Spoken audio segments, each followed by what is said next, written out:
ਜੀ ਤੁਸੀਂ ਵੇਖ ਸਕਦੇ ਹੋ ਕਿ ਅਸੀਂ ਨੈਸ਼ਨਲ ਹਾਈਵੇ ਤੇ ਆ ਤੇ ਇੱਥੇ ਅਸੀਂ ਥੋੜਾ ਬੈਠੇ ਸੀ ਤੇ ਕੁਝ ਮਾਤਾਵਾਂ ਭੈਣਾਂ ਜਿਹੜੀਆਂ ਇਸ ਅੰਦੋਲਨ ਦਾ ਹਿੱਸਾ ਬਣੀਆਂ ਹੋਈਆਂ ਨੇ।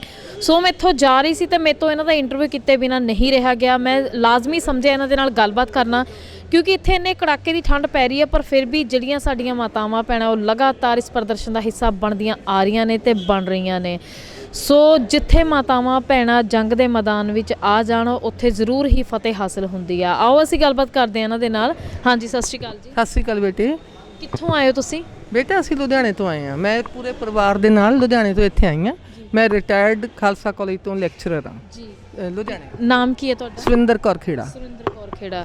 ਕੀ ਸਬਜੈਕਟ ਤੁਸੀਂ ਟੀਚ ਕਰਦੇ? ਮੈਂ ਜੀ ਹਿਸਟਰੀ ਕਰਦੀ ਹਾਂ, ਇਸ ਲਈ ਮੈਨੂੰ ਬਹੁਤ ਜ਼ਿਆਦਾ ਇੰਟਰਸਟ ਹੈ ਕਿ ਸਾਡੀ ਨਵੀਂ ਹਿਸਟਰੀ ਲਿਖੀ ਜਾ ਰਹੀ ਹੈ। ਜੀ ਬਿਲਕੁਲ, ਤੁਸੀਂ ਵੇਖ ਸਕਦੇ ਹੋ ਕਿ ਕਿਸ ਤਰ੍ਹਾਂ ਇਹ ਖਾਲਸਾ ਕਾਲਜ ਦੇ ਲੈਕਚਰਰ ਨੇ ਜਿਹੜੇ ਹਿਸਟਰੀ ਸਬਜੈਕਟ ਉੱਥੇ ਪੜ੍ਹਾਉਂਦੇ ਸੀ। ਸੋ ਹਿਸਟਰੀ ਦਾ ਇਹਨਾਂ ਨੂੰ ਮੀਨਿੰਗ ਚੰਗੀ ਤਰ੍ਹਾਂ ਪਤਾ ਹੈ। ਸ਼ਾਇਦ ਇਹਨਾਂ ਦਾ ਕਿਤੇ ਨਾ ਕਿਤੇ ਕਹਿਣਾ ਹੈ ਕਿ ਇਹ ਵੀ ਇੱਕ ਹਿਸਟਰੀ ਲਿਖੀ ਜਾਏਗੀ। ਸੋ ਇਸ ਕਰਕੇ ਇਹਨਾਂ ਨੇ ਇਸ ਪ੍ਰਦਰਸ਼ਨ ਦਾ ਹਿੱਸੇਕਾਰੀ ਪਾਈ ਹੈ। ਜੀ ਕੀ ਕਹਿਣਾ ਚਾਹੋਗੇ? ਇਹ ਕਹਿਣਾ ਚਾਹੁੰਦੀ ਹਾਂ ਕਿ 1789 ਦਾ ਮੈਂ ਫ੍ਰੈਂਚ ਰੈਵੋਲੂਸ਼ਨ ਬੜਾ ਅੱਛੀ ਤਰ੍ਹਾਂ ਪੜ੍ਹਾਇਆ ਹੋਇਆ। ਉਹ ਸੇਮ ਸਰਕਮਸਟੈਂਸਸ ਸੀ। ਸੇਮ ਲੇਡੀਜ਼ ਨੇ ਉੱਠ ਕੇ ਉੱਥੋਂ ਦੇ ਕਿੰਗ ਨੂੰ ਜਾ ਕੇ ਸਾਰਾ ਕਾਬੂ ਕੀਤਾ। ਉੱਥੇ ਦੇ ਉਹਨਾਂ ਨੇ ਜਿਹੜੀ ਉੱਥੇ ਦੀ ਕੁਈਨ ਸੀ ਉਸ ਨੂੰ ਤੇ ਉਸ ਦੇ ਬੇਟੇ ਨੂੰ, ਕਿਉਂਕਿ ਉਹਨਾਂ ਨੂੰ ਇੰਨੀ ਜ਼ਿਆਦਾ ਮਹਿੰਗਾਈ ਹੋ ਗਈ ਸੀ, ਖਾਣਾ ਨਹੀਂ ਸੀ ਮਿਲਦਾ, ਤੇ ਉਹਨਾਂ ਨੇ ਕਿਹਾ ਵੀ ਹੁਣ ਅਸੀਂ ਰਾਜੇ ਨੂੰ ਕਾਬੂ ਕਰ ਲਿਆ, ਉਹਦੇ ਬੇਟੇ ਨੂੰ ਕਰ ਲਿਆ, ਹੁਣ ਅਸੀਂ ਬ੍ਰੈਡ ਸਾਨੂੰ ਮਿਲ ਜੂਗੀ। ਮਤਲਬ ਮੈਨੂੰ ਅੱਜ ਕੱਲ੍ਹ ਦੇ ਜਿਹੜੇ ਹੁਣ ਅੱਜ ਦੇ ਸਾਡੇ ਸਰਕਮਸਟੈਂਸਸ ਸੇਮ ਲੱਗ ਰਹੇ ਨੇ ਕਿ ਸਾਡੇ ਤੋਂ ਰੋਟੀ ਖੋਹੀ ਜਾ ਰਹੀ ਹੈ। ਇਸ ਲਈ ਅਸੀਂ ਕਿਸਾਨ ਅੰਦੋਲਨ ਦੇ ਵਿੱਚ ਆ ਕੇ ਸ਼ਾਮਲ ਹੋਏ ਹਾਂ ਕਿ ਅਸੀਂ, ਕਿਉਂਕਿ ਅਸੀਂ ਖੁਦ ਵੀ ਕਿਸਾਨ ਹੈਗੇ ਹਾਂ, ਇਸ ਲਈ ਅਸੀਂ ਚਾਹੁੰਦੇ ਹਾਂ ਕਿ ਇਸ ਦਾ ਅਸੀਂ ਹਿੱਸਾ ਬਣੀਏ। ਅਸੀਂ ਨਿਊ ਈਅਰ ਵੀ ਇਸ ਲਈ ਇੱਥੇ ਮਨਾਈ ਹੈ ਕਿ ਸਾਡੇ ਛੋਟੇ ਛੋਟੇ ਬੱਚਿਆਂ ਨੂੰ ਵੀ ਇਹਦੇ ਸਿਗਨੀਫੀਕੈਂਸ ਦਾ ਪਤਾ ਲੱਗੇ। ਤੁਸੀਂ ਇਸ ਅੰਦੋਲਨ ਦੀ ਤੁਲਨਾ ਕਿਸ ਰੈਵੋਲੂਸ਼ਨ ਦੇ ਨਾਲ ਕਰਦੇ ਹੋ? ਬੇਟੇ ਮੈਂ ਤਾਂ ਤੁਹਾਨੂੰ ਹੁਣ ਦੱਸਿਆ ਵੀ ਫ੍ਰੈਂਚ ਰੈਵੋਲੂਸ਼ਨ ਦੇ ਵਿੱਚ ਇੱਕ ਤਾਂ ਮਹਿੰਗਾਈ ਬਹੁਤ ਜ਼ਿਆਦਾ ਹੋ ਗਈ ਸੀ। ਟੋਕਰੀਆਂ ਦੇ ਵਿੱਚ ਲੋਕ ਨੋਟ ਭਰ ਕੇ ਲੈ ਕੇ ਜਾਂਦੇ ਸੀ ਕਿ ਅਸੀਂ ਚੀਜ਼ ਖਰੀਦਣੀ ਆ। ਜਾਂਦੇ ਜਾਂਦੇ ਇੰਨੀ ਮਹਿੰਗਾਈ ਹੋ ਜਾਂਦੀ ਸੀ ਕਿ ਕਿਸੇ ਨੂੰ ਖਾਣ ਪੀਣ ਦੀ ਚੀਜ਼ ਵੀ ਉਹ ਉਪਲਬਧ ਨਹੀਂ ਸੀ ਹੁੰਦੀ। ਹੁਣ ਦੇਖ ਲਓ ਤੁਸੀਂ, ਸਾਡਾ ਵੀ ਇਹੀ ਹਾਲ ਹੋਇਆ। ਕਰੋਨਾ ਦੇ ਵਿੱਚ ਕਿੰਨੇ ਲੋਕਾਂ ਦਾ ਬੁਰਾ ਹਾਲ ਹੋਇਆ, ਤੇ ਮੋਦੀ ਸਾਹਿਬ ਨੇ ਜੋ ਵੀ ਉਹਨਾਂ ਨੂੰ ਫੰਡਸ ਮਿਲੇ ਕੋਈ ਮਦਦ ਨਹੀਂ ਕੀਤੀ। ਸਾਰੇ ਜਿਹੜੇ ਲੰਗਰ ਨੇ ਆਮ ਪਬਲਿਕ ਨੇ ਜਿਹੜੇ ਨੇ, ਖਾਸ ਕਰਕੇ ਪੰਜਾਬੀਆਂ ਦੇ ਤੁਹਾਨੂੰ ਪਤਾ ਹੀ ਹੈ ਕਿ ਕਿੰਨੇ ਦਿਲ ਖੁੱਲ੍ਹੇ ਨੇ, ਉਹਨਾਂ ਨੇ ਲਗਾਏ। ਇਸ ਲਈ ਹੁਣ ਚਾਰੇ ਪਾਸੇ ਨਾ ਕੋਈ ਨੌਕਰੀ ਮਿਲ ਰਹੀ ਆ, ਨਾ ਕਿਸੇ ਨੂੰ ਪੜ੍ਹਾਈ ਦੇ ਵੀ ਜਿਹੜੇ ਨੇ ਸਾਰੇ ਇਹਨਾਂ ਨੇ ਚੈਨਲ ਇੱਕ ਤਰ੍ਹਾਂ ਨਾਲ ਬੰਦ ਕਰ ਦਿੱਤੇ ਨੇ। ਡਾਕਟਰੀ ਵੀ ਬਹੁਤ ਜ਼ਿਆਦਾ ਮਹਿੰਗੀ ਕਰਤੀ ਹੈ। ਇੰਜੀਨੀਅਰਿੰਗ ਦੀਆਂ ਫੀਸਾਂ ਪਹਿਲਾਂ ਹੀ ਅਸੀਂ ਤਾਂ ਇੰਨੇ ਦੱਬੇ ਹੋਏ ਹਾਂ, ਗਾਹਾਂ ਸਾਡੀਆਂ ਇਹ ਜ਼ਮੀਨਾਂ ਨੂੰ ਪੈ ਗਏ ਨੇ। ਇਸ ਲਈ ਮੈਂ ਤਾਂ ਕਹੂੰਗੀ ਵੀ ਇਹ ਤਾਂ ਇੱਕ ਤਰ੍ਹਾਂ ਦਾ ਸਾਰੇ ਦੇਸ਼ ਦੇ ਵਿੱਚ ਰੈਵੋਲੂਸ਼ਨ ਹੋ ਰਿਹਾ। ਜੀ ਬਿਲਕੁਲ, ਜਿਵੇਂ ਤੁਸੀਂ ਦੇਖ ਸਕਦੇ ਹੋ ਕਿ ਹਿਸਟਰੀ ਦੇ ਲੈਕਚਰਰ ਸਾਡੇ ਨਾਲ ਗੱਲਬਾਤ ਕਰ ਰਹੇ ਨੇ ਤੇ ਇਹਨਾਂ ਦਾ ਕਹਿਣਾ ਹੈ ਕਿ ਕਿਤੇ ਨਾ ਕਿਤੇ ਜਾ ਕੇ ਇਹ ਬਹੁਤ ਹੀ ਜ਼ਿਆਦਾ ਮੰਦਭਾਗੀ ਹੋ ਰਿਹਾ, ਕਿਉਂਕਿ ਇਹਨਾਂ ਨੇ ਖੁਦ ਹਿਸਟਰੀ ਬਣਾਈ ਹੈ। ਸੋ ਹਿਸਟਰੀ ਪੜ੍ਹ ਕੇ ਪੜ੍ਹਾ ਕੇ ਇਹਨਾਂ ਨੂੰ ਅਹਿਸਾਸ ਹੋਇਆ ਕਿ ਇਹ ਜਿਹੜਾ ਦੌਰ ਚੱਲ ਰਿਹਾ ਇਹ ਵੀ ਇੱਕ ਹਿਸਟਰੀ ਬਣੇਗਾ। ਸੋ ਇਹਨਾਂ ਦਾ ਕਹਿਣਾ ਹੈ ਕਿ ਇਹ ਰੈਵੋਲੂਸ਼ਨ ਜਿਹੜਾ ਹੈ ਦਾ ਰੂਪ ਧਾਰਨ ਕਰੇਗਾ ਤੇ ਕਰ ਵੀ ਰਿਹਾ ਹੈ ਕਿਤੇ ਨਾ ਕਿਤੇ ਹੱਦ ਵਿੱਚ ਜਾ ਕੇ। ਅਸੀਂ ਪਹਿਲਾਂ ਕੁਝ ਉੱਥੇ ਕਿਸਾਨਾਂ ਨਾਲ ਗੱਲਬਾਤ ਕੀਤੀ ਹੈ ਜਿਨ੍ਹਾਂ ਦਾ ਕਹਿਣਾ ਹੈ ਕਿ ਹਰ ਸੈਕਟਰ ਦੇ ਵਿੱਚ ਪ੍ਰਾਈਵੇਟਾਈਜੇਸ਼ਨ ਹੋ ਰਿਹਾ। ਸੋ ਭਾਰਤ ਦੇ ਮੂਹਰੇ ਕਹਿੰਦੇ ਪ੍ਰਾਈਵੇਟ ਭਾਰਤ ਲਿਖ ਕੇ ਅਸੀਂ ਬੈਨਰ ਬਣਾਉਣਾ। ਤੁਸੀਂ ਇਸ ਗੱਲ ਨਾਲ ਸਹਿਮਤ ਹੋ? ਹਾਂਜੀ, ਮੈਂ ਬਿਲਕੁਲ ਸਹਿਮਤ ਹਾਂ ਇਹਦੇ ਨਾਲ, ਕਿਉਂਕਿ ਸਾਡਾ ਹੋਰ ਕੁਝ ਰਹੇ ਨਹੀਂ। ਕਾਰਪੋਰੇਟ ਘਰਾਣੇ ਜਿਹੜੇ ਨੇ ਸਾਰਾ ਕੁਝ ਤਾਂ ਉਹਨਾਂ ਨੂੰ ਵੇਚਿਆ ਜਾ ਰਿਹਾ। ਤੁਸੀਂ ਦੇਖ ਲਓ, ਹਵਾਈ ਅੱਡੇ ਵਿਕ ਚੁੱਕੇ ਨੇ, ਸਾਰਾ ਕੁਝ ਵਿਕ ਚੁੱਕਿਆ, ਆਪਣੇ ਸੋਨਾ ਵਿਕ ਚੁੱਕਿਆ। ਹੋਰ ਇਦੋਂ ਵੱਧ ਕੀ ਮੋਦੀ ਸਾਹਿਬ ਬਚਣਗੇ? ਮੇਰਾ ਤਾਂ ਖਿਆਲ ਹੈ ਕਿ ਉਹਨਾਂ ਨੂੰ ਇੰਨੀ ਨਾ ਤਾਂ ਕਿਸੇ ਹਿਸਟਰੀ ਨੂੰ ਉਹਨਾਂ ਨੇ ਪੜ੍ਹਿਆ, ਪਤਾ ਨਹੀਂ ਉਹ ਕੌਣ ਉਹਨਾਂ ਦਾ ਗਾਈਡ ਹੈ, ਕੌਣ ਉਹਨਾਂ ਨੂੰ ਐਡਵਾਈਜ਼ ਕਰਦਾ ਹੈਗਾ। ਜਿਹੜਾ ਸਾਡੇ ਦੇਸ਼ ਦਾ ਇੰਨਾ ਬੁਰਾ ਹਾਲ ਕਦੇ ਵੀ ਨਹੀਂ ਹੋਇਆ ਜਿੰਨਾ ਹੋ ਚੁੱਕਿਆ। ਜਦੋਂ ਮੋਦੀ ਸਰਕਾਰ ਨੇ ਇਲੈਕਸ਼ਨ ਲੜਨਾ ਸੀ ਉਸ ਤੋਂ ਪਹਿਲਾਂ ਉਹਨਾਂ ਨੇ ਇੱਕ ਨਾਰਾ ਲਗਾਇਆ ਸੀ, ਇੱਕ ਸਲੋਗਨ ਦਿੱਤਾ ਸੀ ਲੋਕਾਂ ਦੇ ਥਰੂ ਕਿ ਮੈਂ ਇਸ ਦੇਸ਼ ਨੂੰ ਨਹੀਂ ਵਿਕਣ ਦਊਂਗਾ, ਨਾ ਵੇਚੂੰਗਾ ਨਾ ਵਿਕਣ ਦਊਂਗਾ। ਉਹਨਾਂ ਨੇ ਇਹ ਨਾਰਾ ਲਾਇਆ ਸੀ, ਨਾ ਮੈਂ ਇਸ ਨੂੰ ਵੇਚੂੰਗਾ ਨਾ ਕੁਛ ਵਿਕਣ ਦਊਂਗਾ। ਪਰ ਹੁਣ ਤੁਸੀਂ ਦੇਖ ਲਓ, ਕਹਿੰਦੇ ਸੀ ਮੈਂ ਤਾਂ ਇਕੱਲਾ, ਮੈਨੂੰ ਤਾਂ ਕੋਈ ਲੋੜ ਹੀ ਨਹੀਂ ਪੈਸੇ ਦੀ। ਹੁਣ ਤੁਸੀਂ ਦੇਖੋ, ਉਹਨਾਂ ਨੇ ਤਾਂ ਸਭ ਕੁਝ ਵੇਚਤਾ ਦੇਸ਼ ਦਾ। ਕਿਵੇਂ ਉਹਨਾਂ ਨੇ ਰਾਤੋਂ ਰਾਤ ਨੋਟ ਬੰਦ ਕੀਤੇ, ਕਿਸ ਤਰ੍ਹਾਂ, ਕਿਉਂਕਿ ਉਹਨਾਂ ਨੇ ਆਪਣੀ ਬਲੈਕ ਮਨੀ ਨੂੰ ਕੱਢਣਾ ਸੀ। ਇਸ ਲਈ ਉਹਨਾਂ ਨੇ ਸਾਰਾ ਕੁਝ ਇਹ ਕੀਤਾ ਕਿ ਸਾਨੂੰ ਇਲੈਕਸ਼ਨ ਫੰਡ ਮਿਲ ਸਕਣ। ਤੁਸੀਂ ਵੇਖ ਸਕਦੇ ਹੋ ਕਿ ਕਿਸ ਤਰੀਕੇ ਨਾਲ ਜਿਹੜਾ ਲਗਾਤਾਰ ਗੁੱਸਾ ਵੱਧਦਾ ਹੀ ਜਾ ਰਿਹਾ। ਮਾਤਾਵਾਂ ਦੇ ਅੰਦਰ ਵੀ ਇੰਨਾ ਜ਼ਿਆਦਾ ਜ਼ਹਿਮ ਹੈ ਕਿ ਇਹ ਜਿਹੜਾ ਪ੍ਰਾਈਵੇਟ ਭਾਰਤ ਹੀ ਹੋਣਾ ਚਾਹੀਦਾ, ਕਿਉਂਕਿ ਹਰ ਇੱਕ ਸੈਕਟਰ ਦੇ ਵਿੱਚ ਪ੍ਰਾਈਵੇਟਾਈਜੇਸ਼ਨ ਹੋ ਚੁੱਕੀ ਹੈ। ਸੋ ਪ੍ਰਾਈਵੇਟ ਭਾਰਤ ਹੋਣਾ ਜਿਹੜਾ ਲਾਜ਼ਮੀ ਹੈ। ਤੁਸੀਂ ਵੇਖ ਸਕਦੇ ਹੋ ਕਿ ਮੇਰੇ ਪਿੱਛੇ ਕੁਝ ਬੱਚੇ ਖੜੇ ਨੇ ਜਿਹੜੇ ਇਸ ਅੰਦੋਲਨ ਦਾ ਹਿੱਸਾ ਬਣੇ ਹੋਏ ਨੇ। ਸੋ ਹਾਂਜੀ, ਕੀ ਨਾਮ ਹੈ ਤੁਹਾਡਾ? ਗੁਲਨਾਰ। ਗੁਲਨਾਰ? ਹਾਂਜੀ। ਗੁਲਨਾਰ ਕੋ ਕਿੱਥੋਂ ਆਏ ਤੁਸੀਂ? ਅਸੀਂ ਲੁਧਿਆਣੇ ਤੋਂ ਆਏ ਹਾਂ। ਇਹ ਕਿਸ ਜਗ੍ਹਾ ਤੇ ਆਏ ਹੋ ਤੁਸੀਂ? ਇਹ ਅਸੀਂ ਇੱਥੇ ਪ੍ਰੋਟੈਸਟ 'ਚ ਆਏ ਹਾਂ ਕਿ ਸਾਨੂੰ ਸਾਡੀ ਜ਼ਮੀਨ ਵਾਪਸ ਚਾਹੀਦੀ ਆ। ਜੀ ਬਿਲਕੁਲ। ਤੁਹਾਡੀ ਜ਼ਮੀਨਾਂ ਨੂੰ ਕੌਣ ਖੋ ਰਿਹਾ? ਮੋਦੀ ਸਾਹਿਬ। ਮੋਦੀ ਸਾਹਿਬ ਖੋ ਰਹੇ ਨੇ। ਸੋ ਇਹ ਜ਼ਮੀਨਾਂ ਖੋ ਕੇ ਕੀ ਕਰਨਗੇ? ਇਹ ਅਮੀਰ ਬੰਦਿਆਂ ਨੂੰ ਸਾਡੀਆਂ ਜ਼ਮੀਨਾਂ ਦੇਣਾ ਚਾਹੁੰਦੇ ਆ ਤੇ ਸਾਨੂੰ ਘੱਟ ਪੈਸੇ ਤੇ ਉਹ ਚੀਜ਼ਾਂ ਵੇਚਣ ਨੂੰ ਕਹਿ ਰਹੇ ਆ, ਪਰ ਅਸੀਂ ਨਹੀਂ ਚਾਹੁੰਦੇ ਉਹ ਕਰਨਾ। ਸੋ ਤੁਸੀਂ ਕੀ ਚਾਹੁੰਦੇ ਹੋ ਅੱਗੇ ਚੱਲ ਕੇ ਕੀ ਕਰੋਗੇ ਤੁਸੀਂ? ਅਸੀਂ ਤਾਂ ਬਸ ਉਦੋਂ ਤੱਕ ਇੱਥੇ ਹੀ ਬੈਠੇ ਰਵਾਂਗੇ ਜਦ ਤੱਕ ਉਹ ਬਿੱਲ ਵਾਪਸ ਨਹੀਂ ਲੈਂਦੇ, ਤੇ ਅਸੀਂ ਚਾਹੁੰਦੇ ਹਾਂ ਜਿੰਨੀ ਸਾਨੂੰ ਇਨਕਮ ਮਿਲ ਰਹੀ ਹੈ ਉਨੀ ਸਾਡੇ ਲਈ ਬਹੁਤ ਆ। Very good. ਤੁਸੀਂ ਵੇਖ ਸਕਦੇ ਹੋ ਕਿ ਛੋਟੇ ਛੋਟੇ ਬੱਚਿਆਂ ਦੇ ਵਿੱਚ ਵੀ ਕਿੰਨਾ ਹਿੰਮਤ ਹੌਸਲਾ ਹੈ। ਉਹਨਾਂ ਦਾ ਕਹਿਣਾ ਹੈ ਕਿ ਮੋਦੀ ਜਿਹੜੇ ਸਾਹਿਬ ਨੇ ਉਹ ਸਾਡੀ ਜ਼ਮੀਨਾਂ ਖੋਹ ਰਹੇ ਨੇ ਤੇ ਅਮੀਰ ਘਰਾਣਿਆਂ ਨੂੰ ਵੇਚ ਰਹੇ ਨੇ, ਸੋ ਉਹ ਇੱਥੋਂ ਵਾਪਸ ਨਹੀਂ ਜਾਣਗੇ ਜਦੋਂ ਤੱਕ ਸਰਕਾਰ ਜਿਹੜਾ ਹੈ ਉਹਨਾਂ ਦੀ ਜ਼ਮੀਨਾਂ, ਉਹਨਾਂ ਦੇ ਹੱਕ ਉਹਨਾਂ ਨੂੰ ਵਾਪਸ ਨਹੀਂ ਦੇ ਦਿੰਦੇ। ਆ ਦੇਖ ਸਕਦੇ ਹੋ ਤੁਸੀਂ, ਮੇਰੇ ਨਾਲ ਇੱਕ ਹੋਰ ਬੱਚੇ ਨੇ। ਹਾਂਜੀ, ਕੀ ਨਾਮ ਹੈ ਬੇਟਾ ਤੁਹਾਡਾ? ਰੂਹਾਨ ਸਿੰਘ, ਰੋਹਾਨ ਸਿੰਘ। ਕਿੱਥੋਂ ਆਏ ਤੁਸੀਂ? ਲੁਧਿਆਣੇ ਤੋਂ। ਕਿਸ ਲਈ ਆਏ ਹੋ ਇੱਥੇ? ਅਸੀਂ ਇਸ ਪ੍ਰੋਟੈਸਟ ਹਿੱਸਾ ਪਾਉਣ ਲਈ ਆਏ ਕਿ ਮੋਦੀ ਸਾਹਿਬ ਆ ਜਿਹੜੇ ਕਾਲੇ ਕਾਨੂੰਨ ਉਹਨਾਂ ਨੇ ਪਾਸ ਕੀਤੇ ਨੇ ਉਹ ਵਾਪਸ ਲੈ ਲੈਣ। ਇਹ ਕਾਲੇ ਕਾਨੂੰਨਾਂ ਬਾਰੇ ਤੁਹਾਨੂੰ ਸਕੂਲ ਵਿੱਚ ਪੜਾਇਆ ਗਿਆ ਜਾਂ ਤੁਹਾਨੂੰ ਤੁਹਾਡੇ ਪੇਰੈਂਟਸ ਨੇ ਦੱਸਿਆ ਜਾਂ ਆਂਢੀ ਗੁਆਂਢੀਆਂ ਨੇ ਦੱਸਿਆ? ਮੈਨੂੰ ਮੇਰੇ ਪੇਰੈਂਟਸ ਨੇ ਵੀ ਦੱਸਿਆ, ਮੈਂ ਨਿਊਜ਼ 'ਚ ਵੀ ਦੇਖਿਆ। ਕੀ ਜਾਣਦੇ ਹੋ ਤੁਸੀਂ ਕਾਲੇ ਕਾਨੂੰਨਾਂ ਬਾਰੇ? ਹਾਂਜੀ, ਇਹਨਾਂ ਨੇ ਜਿਹੜਾ ਕਾਨੂੰਨ ਪਾਸ ਕੀਤਾ ਇਹਦੇ ਤੋਂ ਅੰਬਾਨੀ ਹੋਣੀ ਸਾਰੇ ਤੇ ਅਡਾਨੀ ਜਿਹੜੀਆਂ ਸਾਡੇ ਕ੍ਰੌਪਸ ਨੇ ਉਹ ਖਰੀਦ ਸਕਣਗੇ ਉਹ ਲੋ ਪ੍ਰਾਈਸਿਸ 'ਤੇ, ਕਿਉਂਕਿ ਉਹਨਾਂ ਨੇ ਸਰਕਾਰੀ ਮੰਡੀਆਂ ਇੱਕ ਤਰੀਕੇ ਦੀਆਂ ਬੰਦ ਕਰਤੀਆਂ ਨੇ ਹੁਣ। ਅਤੇ ਇੱਕ ਉਹਨਾਂ ਨੇ ਜਿਹੜਾ ਇੱਕ ਆਹ ਪਰਾਲੀ ਵਾਲਾ ਕਾਨੂੰਨ ਪਾਸ ਕੀਤਾ ਕਿ ਉਹਨਾਂ ਨੂੰ 1 ਕਰੋੜ ਦਾ ਜੁਰਮਾਨਾ ਦੇਣਾ ਪਵੇਗਾ ਅਤੇ 5 ਸਾਲ ਦੀ ਜੇਲ੍ਹ। ਹੁਣ ਜਿਹੜਾ ਕਿਸਾਨ ਇੰਨਾ ਘੱਟ ਪੈਸਾ ਕਮਾ ਰਿਹਾ ਉਹ 1 ਕਰੋੜ ਕਿਹੜੇ ਪਾਸਿਓਂ ਦੇ ਦੂਗਾ? ਨਾ ਤਾਂ ਉਹ ਕੋਈ ਉਹਦੇ ਲਈ ਹੱਲ ਕੱਢਦੇ ਨੇ, ਅਤੇ ਜੇ ਕੱਢਦੇ ਨੇ ਉਹ ਇੰਨਾ ਮਹਿੰਗਾ ਹੁੰਦਾ। ਹੁਣ ਕਿਸਾਨ ਕਿਹੜੇ ਪਾਸੇ ਉਹਨਾਂ ਨੂੰ ਇੰਨਾ ਪੈਸਾ ਦੇਵੇਗਾ? ਅਤੇ ਅੰਬਾਨੀ ਹੋਣੀ ਇੰਨੇ ਅਮੀਰ ਨੇ, ਹਜੇ ਉਹਨਾਂ ਨੂੰ ਹੋਰ ਅਮੀਰ ਹੋਣਾ, ਪੈਸਾ ਉਹ ਇੱਕ ਡੋਨੇਟ ਨਹੀਂ ਕਰ ਰਹੇ ਨੇ। ਨਹੀਂ, ਇੰਨੇ ਪੈਸੇ ਉਹ ਰੱਖ ਕੇ ਹੁਣ ਕਰਨਗੇ ਕੀ ਫਿਰ? ਇਹ ਵੀ ਉਹ ਦੱਸਣ ਨਾ। ਤੁਸੀਂ ਵੇਖ ਸਕਦੇ ਹੋ ਕਿ ਛੋਟੇ ਛੋਟੇ ਬੱਚਿਆਂ ਨੂੰ ਵੀ ਕਿੰਨੀ ਜ਼ਿਆਦਾ ਨੌਲੇਜ ਹੈ। ਉਹਨਾਂ ਨੂੰ ਸਾਫ਼-ਸਾਫ਼ ਦਿਖਾਈ ਦੇ ਰਿਹਾ ਕਿ ਜਿਹੜਾ ਅੰਬਾਨੀ ਤੇ ਅਡਾਨੀ ਹੈ ਉਹ ਮੋਦੀ ਸਰਕਾਰ ਦੇ, ਮੋਦੀ ਦੇ ਮੋਢੇ ਤੇ ਰੱਖ ਕੇ ਬੰਦੂਕ ਚਲਾ ਰਹੇ ਨੇ, ਸਾਰੇ ਦੇਸ਼ ਨੂੰ ਫਿਰ ਤੋਂ ਗੁਲਾਮ ਬਣਾ ਰਹੇ ਨੇ। ਸੋ ਇੱਥੇ ਸਾਡੇ ਇੱਕ ਹੋਰ ਭੈਣ ਜੀ ਬੈਠੇ ਨੇ, ਅਸੀਂ ਉਹਨਾਂ ਨਾਲ ਗੱਲਬਾਤ ਕਰਦੇ ਹਾਂ। ਹਾਂਜੀ, ਸਤਿ ਸ਼੍ਰੀ ਅਕਾਲ ਜੀ। ਸਤਿ ਸ਼੍ਰੀ ਅਕਾਲ ਜੀ। ਕੀ ਨਾਮ ਹੈ ਤੁਹਾਡਾ? ਮੇਰਾ ਨਾਮ ਜਸਨੂਰ ਜੀ। ਜਸਨੂਰ। ਕਿੱਥੋਂ ਆਏ ਤੁਸੀਂ? ਅਸੀਂ ਲੁਧਿਆਣੇ। ਕੀ ਨਾਮ ਹੈ ਤੁਹਾਡਾ? ਜਸਨੂਰ। ਕਿੱਥੋਂ ਆਏ ਤੁਸੀਂ? ਅਸੀਂ ਲੁਧਿਆਣੇ ਤੋਂ ਆਏ ਹਾਂ ਜੀ। ਮੈਂ ਅਸਿਸਟੈਂਟ ਪ੍ਰੋਫੈਸਰ ਹਾਂ ਗੁਰੂ ਨਾਨਕ ਗਰਲਸ ਕਾਲਜ ਲੁਧਿਆਣਾ, ਤੇ I have done PhD in retailing. ਹਾਂਜੀ ਹਾਂਜੀ। ਸੋ ਤੁਸੀਂ ਉੱਥੇ ਕਿਹੜਾ ਸਬਜੈਕਟ ਟੀਚ ਕਰਦੇ ਹੋ? ਮੈਂ ਉੱਥੇ BBA ਔਰ MCOM BE ਸਬਜੈਕਟਸ ਟੀਚ ਕਰਦੀ ਹਾਂ ਜੀ। ਸੋ ਕੀ ਤੁਸੀਂ ਇੱਥੇ ਨਵਾਂ ਸਾਲ ਮਨਾਉਣ ਆਏ ਹੋ? ਹਾਂਜੀ, ਅਸੀਂ ਇੱਥੇ ਇਸ ਲਈ ਆਏ ਹਾਂ ਕਿ ਬੱਚਿਆਂ ਨੂੰ ਇਸ ਦਾ ਪਤਾ ਲੱਗੇ ਕਿ ਸਾਡੇ ਬਜ਼ੁਰਗ, ਸਾਡੇ ਵੱਡੇ ਵਡੇਰੇ ਕਿਵੇਂ ਇੱਥੇ ਬੈਠੇ ਸੜਕਾਂ 'ਤੇ ਇੰਨੀ ਠੰਡ ਦੇ ਵਿੱਚ ਸਾਡੇ ਲਈ ਪ੍ਰੋਟੈਸਟ ਕਰ ਰਹੇ ਨੇ। ਮੇਰੇ ਮਨ 'ਤੇ ਬਹੁਤ ਜ਼ਿਆਦਾ ਬੋਝ ਸੀ ਕਿ ਸਾਡੇ ਬਜ਼ੁਰਗ ਸੜਕਾਂ 'ਤੇ ਇੰਨੀਆਂ ਠੰਡੀਆਂ ਰਾਤਾਂ ਦੇ ਵਿੱਚ ਬੈਠੇ ਨੇ ਅਤੇ ਅਸੀਂ ਘਰ ਦੇ ਵਿੱਚ ਰਜਾਈਆਂ ਦੇ ਵਿੱਚ ਬੈਠੇ ਹਾਂ, ਕਿ ਕਿਉਂ ਨਾ ਜਾ ਕੇ ਅਸੀਂ ਉਸ ਪ੍ਰੋਟੈਸਟ ਦਾ ਹਿੱਸਾ ਬਣੀਏ, ਉਹਨਾਂ ਨੂੰ ਸਪੋਰਟ ਕਰੀਏ। ਜਿੰਨੀ ਦੇਰ ਅਸੀਂ ਲੁਧਿਆਣੇ ਸੀਗੇ ਤਾਂ ਉਨੀ ਦੇਰ ਅਸੀਂ ਸਭ ਤੋਂ ਪਹਿਲਾਂ ਰਿਲਾਇੰਸ ਦੀਆਂ ਪ੍ਰੋਡਕਟਸ ਨੂੰ ਬॉयਕਾਟ ਕੀਤਾ, ਜਦੋਂ ਕਿ ਰਿਲਾਇੰਸ ਦਾ ਸਟੋਰ ਸਾਡੇ ਵਾਕਿੰਗ ਡਿਸਟੈਂਸ 'ਤੇ ਹੈ ਘਰ ਤੋਂ, ਤੇ ਅਸੀਂ ਉਹ ਪ੍ਰੋਡਕਟਸ ਸਾਰੀਆਂ ਉੱਥੋਂ ਹੀ ਪਹਿਲਾਂ ਪਰਚੇਜ਼ ਕਰਦੇ ਸੀ। ਅਸੀਂ ਬਿਲਕੁਲ ਬॉयਕਾਟ ਕਰਤਾ। ਫਿਰ ਅਸੀਂ ਆਪਣਾ ਜੀਓ ਦਾ ਜਿਹੜਾ ਸਿਮ ਹੈਗਾ ਉਹਨੂੰ ਪੋਰਟ ਕਰਵਾ ਲਿਆ ਕਿਸੇ ਹੋਰ ਕੰਪਨੀ ਦੇ ਵਿੱਚ, ਪਰ ਫਿਰ ਵੀ ਮਨ ਨੂੰ ਜਦੋਂ ਤਸੱਲੀ ਨਹੀਂ ਆਈ ਤਾਂ ਅਸੀਂ ਨਿਊ ਈਅਰ ਇੱਥੇ ਸੈਲੀਬ੍ਰੇਟ ਕਰਨ ਆਏ ਹਾਂ ਜੀ।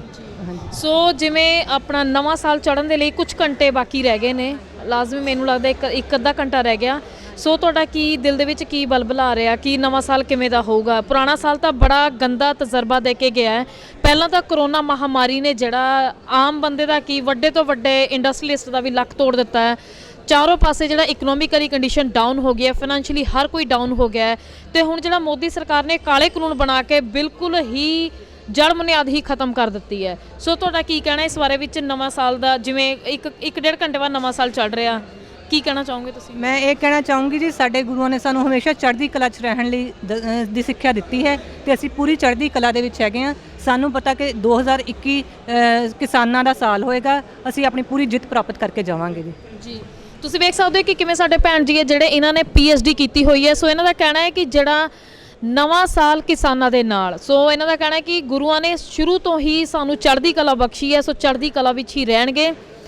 ਸਰਕਾਰ ਫੈਸਲਾ ਕੀ ਕਰਦੀ ਹੈ ਕੀ ਨਹੀਂ, ਪਰ ਜਿਹੜੇ ਕਿਸਾਨਾਂ ਦੀਆਂ ਮਾਤਾਵਾਂ ਭੈਣਾਂ ਦੇ ਹਰ ਕਿਸੇ ਦੇ ਹੌਸਲੇ ਜਿਹੜੇ ਐਵੇਂ ਹੀ ਬੁਲੰਦ ਰਹਿਣਗੇ। ਸੋ ਸਰਕਾਰ ਦਾ ਫੈਸਲਾ ਕੀ ਹੁੰਦਾ ਹੈ ਇਹ ਤੁਹਾਨੂੰ ਅਸੀਂ ਜਲਦ ਹੀ ਰੂਬਰੂ ਕਰਾਵਾਂਗੇ, ਕਦੋਂ ਦਿੰਦੀ ਹੈ ਇਹ ਵੀ ਤੁਹਾਨੂੰ ਦੱਸਾਂਗੇ। ਪਰ ਅੱਗੇ ਤੁਹਾਨੂੰ ਅਸੀਂ ਬਾਕੀ ਕਿਸਾਨਾਂ ਜਾਂ ਮਾਤਾਵਾਂ ਭੈਣਾਂ ਜਿਹੜੀਆਂ ਇਸ ਪ੍ਰਦਰਸ਼ਨ ਦਾ ਹਿੱਸਾ ਬਣੀਆਂ ਨੇ ਉਹਨਾਂ ਨਾਲ ਗੱਲਬਾਤ ਕਰਵਾਉਂਦੇ ਰਵਾਂਗੇ। ਬਾਕੀ ਮੈਂ ਆਪਣੇ ਚੈਨਲ ਦੇ ਥਰੂ, ਹਲਚਲ TV ਦੇ ਥਰੂ ਘਰ ਬੈਠੀਆਂ ਮਾਤਾਵਾਂ ਭੈਣਾਂ ਨੂੰ ਇਹੋ ਜਿਹੀਆਂ ਭੈਣਾਂ ਦੀ ਐਗਜ਼ਾਮਪਲ ਦੇ ਕੇ ਬੁਲਾਉਣਾ ਚਾਹੁੰਦੀ ਹਾਂ ਕਿ ਉਹ ਵੀ ਆ ਕੇ ਇਸ ਪ੍ਰਦਰਸ਼ਨ ਦਾ ਹਿੱਸਾ ਬਣਨ, ਤਾਂ ਜੋ ਹੈ ਇਹ ਲਹਿਰ ਅੱਗੇ ਵਗਦੀ ਰਹੇ ਤੇ ਮੋਦੀ ਸਰਕਾਰ ਦਾ ਜਾ ਕੇ ਗਲਾ ਦਬੋਚੇ, ਤਾਂ ਜੋ ਸੁੱਤੀ ਹੋਈ ਸਰਕਾਰ ਜਾਗੇ ਤੇ ਇਹ ਤਿੰਨੋਂ ਕਾਨੂੰਨ ਰੱਦ ਹੋ ਸਕਣ। ਤੁਸੀਂ ਜੁੜੇ ਰਹੋ ਮੇਰੇ ਨਾਲ।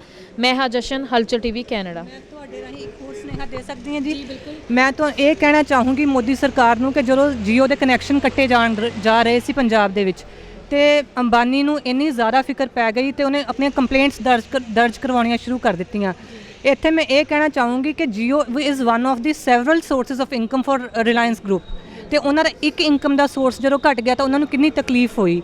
ਜੱਟਾਂ ਦਾ, ਸਾਡਾ ਕਿਸਾਨਾਂ ਦਾ ਤਾਂ only source of income is our land ਤੇ ਜਦੋਂ ਸਾਡਾ ਲੈਂਡ ਹੀ ਉਹ ਸਾਡੇ ਤੋਂ ਖੋਣ ਲੱਗ ਗਏ ਤਾਂ ਅਸੀਂ ਕਿਵੇਂ ਘਰ 'ਚ ਬੈਠ ਸਕਦੇ ਹਾਂ ਜੀ। ਇਸੇ ਲਈ ਅਸੀਂ ਚਾਰੋਂ ਜਾਣੇ ਆਏ ਹਾਂ। ਮੈਂ ਮੇਰੇ ਮਦਰ, ਮੈਂ ਖੁਦ ਡਰਾਈਵ ਕਰਕੇ ਲੁਧਿਆਣੇ ਤੋਂ ਆਈ ਹਾਂ ਕਿ ਅਸੀਂ ਆਪਣੇ ਇੱਥੇ ਆ ਕੇ ਲੋਕਾਂ ਨਾਲ ਪ੍ਰੋਟੈਸਟ ਦੇ ਵਿੱਚ ਉਹਨਾਂ ਨੂੰ ਸਪੋਰਟ ਕਰੀਏ। ਸਾਡੀ ਸਾਰੀ ਫੈਮਿਲੀ ਵਾਰੋ ਵਾਰੀ ਆ ਰਹੀ ਹੈ, ਕਦੇ ਬ੍ਰਦਰ ਆ ਰਿਹਾ, ਕਦੇ ਹਸਬੈਂਡ ਆ ਰਿਹਾ, ਕਦੇ ਫਾਦਰ ਆ ਰਹੇ ਆ ਕਿ ਕੋਈ ਘਰ ਸੰਭਾਲ ਰਿਹਾ ਤੇ ਕੋਈ ਇੱਥੇ ਆ ਕੇ ਪ੍ਰੋਟੈਸਟ ਦੇ ਵਿੱਚ ਪਾਰਟ ਲੈ ਰਹੇ ਆ ਜੀ।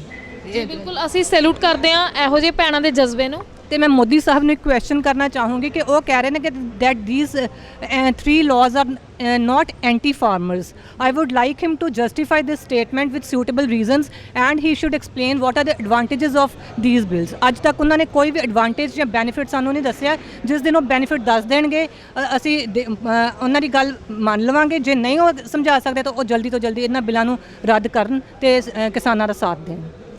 ਜੀ ਬਿਲਕੁਲ, ਤੁਸੀਂ ਵੇਖ ਸਕਦੇ ਹੋ ਕਿ ਇਹਨਾਂ ਦਾ ਕਹਿਣਾ ਹੈ ਕਿ ਮੋਦੀ ਸਰਕਾਰ ਜਿਹੜੀ ਹੈ ਇੱਕ ਵੀ ਫਾਇਦਾ ਦੱਸ ਦਵੇ ਇਹਨਾਂ 3 ਬਿੱਲਾਂ ਦਾ ਜਿਹੜੇ ਉਹਨਾਂ ਨੇ ਪਾਸ ਕੀਤੇ ਨੇ, ਤਾਂ ਜੋ ਕਿਸਾਨ ਵੀ ਕਿਤੇ ਨਾ ਕਿਤੇ ਜਾ ਕੇ ਖੁਦ ਨੂੰ ਜਸਟੀਫਾਈ ਕਰ ਸਕਣਗੇ ਤੇ ਜਿਹੜਾ ਪ੍ਰੋਟੈਸਟ ਹੈ ਸ਼ਾਇਦ ਰੁਕ ਜਾਵੇਗਾ। ਤੇ ਜਿੰਨੇ ਵੀ ਕਿਸਾਨ ਇੱਥੇ ਧਰਨੇ ਤੇ ਬੈਠੇ ਨੇ, ਮਾਤਾਵਾਂ ਭੈਣਾਂ, ਇੰਨੀ ਕੜਾਕੇ ਦੀ ਠੰਡ ਦੇ ਵਿੱਚ ਆਪਣੇ ਘਰ-ਬਾਰ ਛੱਡ ਕੇ ਸੜਕਾਂ ਤੇ ਆ ਕੇ ਬੈਠ ਰਹੇ ਨੇ। ਸ਼ਾਇਦ ਮੈਨੂੰ ਨਹੀਂ ਲੱਗਦਾ ਕਿਸੇ ਨੂੰ ਵੀ ਸੜਕਾਂ ਤੇ ਬੈਠਣ ਸੌਣ ਦਾ ਕੋਈ ਖੁਸ਼ੀ ਹੋਊਗੀ, ਕਿਉਂਕਿ ਕਿਤੇ ਨਾ ਕਿਤੇ ਜਾ ਕੇ ਚਾਹੇ ਲੰਗਰ ਇੱਥੇ ਅਵੇਲੇਬਲ ਹੈ, ਹਰ ਇੱਕ ਚੀਜ਼ ਇੱਥੇ ਉਪਲਬਧ ਹੈ, ਪਰ ਕਿਤੇ ਨਾ ਕਿਤੇ ਜਾ ਕੇ ਇੱਕ ਬੇਫਿਕਰੀ, ਬੇਚੈਨੀ ਹਰ ਕਿਸੇ ਦੇ ਮਨ ਦੇ ਵਿੱਚ ਹੈ। ਸੋ ਸਰਕਾਰ ਨੂੰ ਵੀ ਚਾਹੀਦਾ ਜਲਦੀ ਤੋਂ ਜਲਦੀ ਕਿਸਾਨਾਂ ਦਾ ਜਿਹੜੇ ਖਿਲਾਫ ਕਾਨੂੰਨ ਬਣਾਏ ਨੇ ਉਹਨਾਂ ਨੂੰ ਰੱਦ ਕੀਤਾ ਜਾਵੇ। ਜੀ ਤੁਸੀਂ ਵੇਖ ਸਕਦੇ ਹੋ ਕਿ ਕਿਸ ਤਰ੍ਹਾਂ ਨਵੇਂ ਸਾਲ ਨੂੰ ਬਸ ਕੁਝ ਹੀ ਟਾਈਮ ਬਾਕੀ ਹੈ, ਨਵਾਂ ਸਾਲ ਚੜ੍ਹਨ ਵਾਲਾ ਹੈ। ਅਸੀਂ ਤੁਹਾਨੂੰ ਦਿਖਾ ਰਹੇ ਹਾਂ ਕਿ ਕਿਸ ਤਰੀਕੇ ਦੇ ਨਾਲ ਨੈਸ਼ਨਲ ਹਾਈਵੇ ਤੇ ਕਿਸਾਨਾਂ ਨੇ ਰਹਿਣ ਬਸੇਰਾ ਤਿਆਰ ਕੀਤਾ ਹੋਇਆ ਹੈ। ਉਹ ਇੱਥੇ ਕਿਸ ਤਰ੍ਹਾਂ ਪਏ ਹੋਏ ਨੇ ਸੜਕਾਂ ਦੇ ਉੱਤੇ ਟੈਂਟ ਲਗਾ ਕੇ। ਦੇ ਤੁਸੀਂ ਵੇਖ ਸਕਦੇ ਹੋ ਕਿ ਕਿਸ ਤਰੀਕੇ ਨਾਲ ਲੇਟੇ ਹੋਏ ਨੇ। ਇੱਥੇ ਇੰਨੀ ਕੜਾਕੇ ਦੀ ਠੰਡ ਹੈ, ਪਰ ਫਿਰ ਵੀ ਜਿਹੜਾ ਪ੍ਰਦਰਸ਼ਨ ਹੈ, ਇਹ ਜਿਹੜੀ ਲਹਿਰ ਹੈ ਕਿਤੇ ਵੀ ਰੁਕਣ ਦਾ ਨਾਮ ਨਹੀਂ ਲੈ ਰਹੀ ਹੈ, ਕਿਉਂਕਿ ਜਿਹੜੇ ਕਿਸਾਨ ਹੈ ਉਹਨਾਂ ਦੇ ਹੌਸਲੇ ਲਗਾਤਾਰ ਹੀ ਬੁਲੰਦ ਹੁੰਦੇ ਜਾ ਰਹੇ ਨੇ। ਅਸੀਂ ਤੁਹਾਨੂੰ ਪਹਿਲਾਂ ਵੀ ਦਿਖਾਇਆ ਸੀ ਕਿ ਪਹਿਲਾਂ ਜਿਹੜਾ ਰਸ਼ ਸੀ ਉਸ ਤੋਂ ਹੁਣ 2 ਗੁਣਾ ਹੋਰ ਰਸ਼ ਵੱਧ ਚੁੱਕਿਆ ਹੋਇਆ। ਲਗਾਤਾਰ ਪਿੰਡਾਂ ਤੋਂ ਟਰੱਕ ਟਰਾਲੀਆਂ ਭਰ ਕੇ ਇੱਥੇ ਆ ਰਹੀਆਂ ਨੇ ਤੇ ਇਸ ਪ੍ਰਦਰਸ਼ਨ ਦਾ ਹਿੱਸਾ ਬਣ ਰਹੀਆਂ ਨੇ। ਤੇ ਜਿਹੜੀ ਇਹ ਲਹਿਰ ਹੈ ਹੁਣ ਇਹ ਵਗਦੀ ਹੀ ਜਾਵੇਗੀ ਜਦੋਂ ਤੱਕ ਸਰਕਾਰ ਜਿਹੜੀ ਹੈ ਕਾਨੂੰਨ ਰੱਦ ਨਹੀਂ ਕਰ ਦਿੰਦੀ ਹੈ। ਆਓ ਅਸੀਂ ਇੱਥੇ ਗੱਲਬਾਤ ਕਰਦੇ ਹਾਂ ਜਿਨ੍ਹਾਂ ਦੇ ਦੁਆਰਾ ਇਹ ਰਹਿਣ ਬਸੇਰਾ ਕਿਸਾਨਾਂ ਦੇ ਲਈ ਤਿਆਰ ਕੀਤਾ ਗਿਆ। ਸਤਿ ਸ਼੍ਰੀ ਅਕਾਲ ਜੀ। ਸਤਿ ਸ਼੍ਰੀ ਅਕਾਲ ਜੀ। ਸਭ ਤੋਂ ਪਹਿਲਾਂ ਤਾਂ ਨਵੇਂ ਸਾਲ ਦੀ ਆਮਦ ਤੇ ਦੁਨੀਆ ਭਰ ਵਿੱਚ ਵਸਦੇ ਇਨਸਾਨੀਅਤ ਪਸੰਦ ਲੋਕਾਂ ਨੂੰ ਨਵੇਂ ਸਾਲ ਦੀਆਂ ਬਹੁਤ-ਬਹੁਤ ਮੁਬਾਰਕਾਂ ਜੀ। ਆਪ ਤੁਹਾਨੂੰ ਵੀ ਮੁਬਾਰਕਾਂ, ਜੀ ਟੀਵੀ ਨੂੰ ਵੀ ਬਹੁਤ-ਬਹੁਤ ਮੁਬਾਰਕਾਂ ਜੀ। ਬਿਲਕੁਲ, ਮੈਂ ਹਲਚਲ ਟੀਵੀ ਕੈਨੇਡਾ ਤੋਂ ਜਸ਼ਨ ਆ, ਠੀਕ ਹੈ ਜੀ। ਮੇਰੇ ਵੱਲੋਂ ਵੀ ਤੁਹਾਨੂੰ ਨਵੇਂ ਸਾਲ ਦੀਆਂ ਬਹੁਤ-ਬਹੁਤ ਮੁਬਾਰਕਾਂ। ਸਭ ਤੋਂ ਪਹਿਲੀ ਗੱਲ ਇਹ ਹੈ ਕਿ ਜਿਵੇਂ ਕੁਛ ਹੀ ਪਲਾਂ ਦੇ ਵਿੱਚ ਬਸ ਨਵਾਂ ਸਾਲ ਚੜ੍ਹਨ ਵਾਲਾ ਹੈ। ਪੁਰਾਣਾ ਜਿਹੜਾ ਸਾਲ ਲੰਘਿਆ 2020 ਜਿਹੜਾ ਹੈ ਗੁਜ਼ਰਨ ਜਾ ਰਿਹਾ, ਇਹਦੇ ਨਾਲ ਬੜਾ ਹੀ ਬੁਰਾ ਤਜਰਬਾ ਰਿਹਾ ਹੈ। ਪਹਿਲਾਂ ਤਾਂ ਕਰੋਨਾ ਮਹਾਮਾਰੀ ਤੇ ਦੂਸਰਾ ਹੁਣ ਕਿਸਾਨਾਂ ਨੇ ਜਿਹੜਾ ਅੰਦੋਲਨ ਸ਼ੁਰੂ ਕੀਤਾ ਹੈ, ਕਿਉਂਕਿ ਸਰਕਾਰ ਨੇ 3 ਕਾਨੂੰਨ ਜਿਹੜੇ ਬਣਾਏ ਨੇ ਉਹ ਬਿਲਕੁਲ ਹੀ ਬਰਖਲਾਫ ਨੇ। ਸੋ ਤੁਹਾਡਾ ਇਸ ਬਾਰੇ ਵਿੱਚ ਕੀ ਕਹਿਣਾ ਹੈ? ਜੋ ਮੋਦੀ ਸਰਕਾਰ ਨੇ 3 ਕਾਨੂੰਨ ਬਣਾਏ ਨੇ, ਅਸੀਂ ਹਲਚਲ ਟੀਵੀ ਰਾਹੀਂ ਸਾਰੀ ਪਬਲਿਕ ਨੂੰ ਸੂਚਿਤ ਕਰਨਾ ਚਾਹੁੰਦੇ ਹਾਂ। ਵੈਸੇ ਸਾਰੀ ਪਬਲਿਕ ਨੂੰ ਪਹਿਲਾਂ ਹੀ ਪਤਾ, ਦੁਨੀਆ ਦੇ ਵਿੱਚ ਵੱਸਦੇ ਲੋਕਾਂ ਨੂੰ ਕਿਸਾਨਾਂ ਦੇ ਦਰਦ ਬਾਰੇ ਪੂਰਾ ਪਤਾ। ਕਿਸਾਨਾਂ ਦਾ ਦਰਦ ਦੁਨੀਆ ਦੇ ਦੀਵਾਰ ਤੱਕ ਪਹੁੰਚ ਚੁੱਕਿਆ। ਇਹ ਅੱਜ ਕਿਸਾਨ ਅੰਦੋਲਨ ਨਹੀਂ, ਮੈਂ ਸਮਝਦਾ ਇਹ ਜਨ ਅੰਦੋਲਨ ਬਣ ਗਿਆ।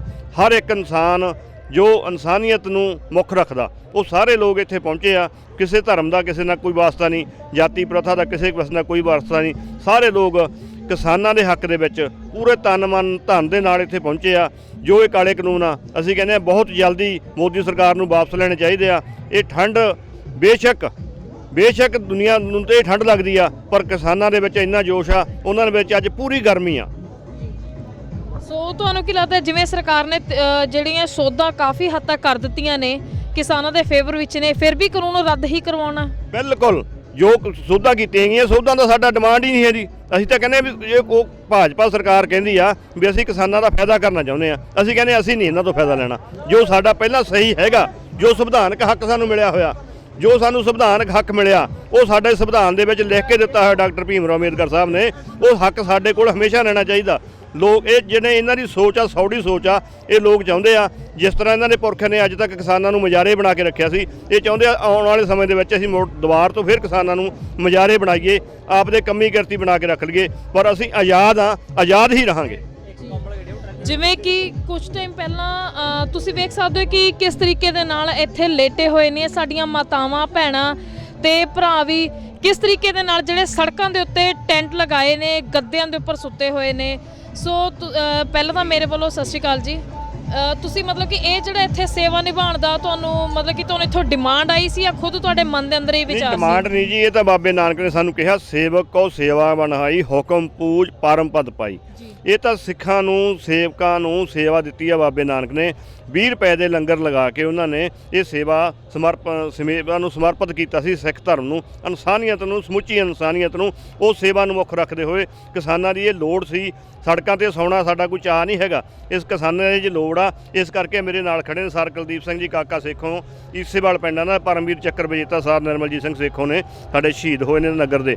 ਉਹਨਾਂ ਨੇ ਨਗਰ ਤੋਂ ਇਹ ਆਏ ਨੇ, ਉਹਨਾਂ ਨੇ 2 ਰੈਣ ਬਸੇਰੇ ਬਣਾਏ ਆ, ਤੀਜਾ ਅਸੀਂ ਕੱਲ੍ਹ ਨੂੰ ਦੁਬਾਰੇ ਹੋਰ ਬਣਾਉਣਾ। ਪਹਿਲਾਂ ਅਸੀਂ ਸ਼ਿਵ ਮੰਦਿਰ ਦੇ ਵਿੱਚ ਬਣਾਇਆ, ਅੱਜ ਅਸੀਂ ਇਹ ਬਣਾਇਆ ਤੁਹਾਡੇ ਸਾਹਮਣੇ ਖਚਾ ਖਚ ਭਰਿਆ ਪਿਆ। ਉੱਧਰਲਾ ਰੈਣ ਬਸੇਰਾ ਉਹ ਵੀ ਬਿਲਕੁਲ ਖਚਾ ਖਚ ਭਰਿਆ ਪਿਆ, ਕੋਈ ਇੱਕ ਵੀ ਬਿਸਤਰ ਉੱਥੇ ਖਾਲੀ ਨਹੀਂ ਹੈਗਾ। ਅਸੀਂ ਹੁਣ ਕੋਸ਼ਿਸ਼ ਕਰਾਂਗੇ, ਕੱਲ੍ਹ ਨੂੰ ਹੋਰ ਯਤਨ ਕਰਾਂਗੇ, ਅਸੀਂ ਇੱਕ ਰੈਣ ਬਸੇਰਾ ਕੱਲ੍ਹ ਨੂੰ ਇੱਕ ਹੋਰ ਨਵਾਂ ਤਿਆਰ ਕਰਾਂਗੇ ਤਾਂ ਕਿ ਕਿਸਾਨਾਂ ਨੂੰ ਕਿਸੇ ਵੀ ਕਿਸਮ ਦੀ ਤਕਲੀਫ ਨਾ ਆਵੇ, ਸਾਰੀ ਸੁਵਿਧਾ ਉਹਨਾਂ ਨੂੰ ਮਿਲਦੀ ਰਹੇ।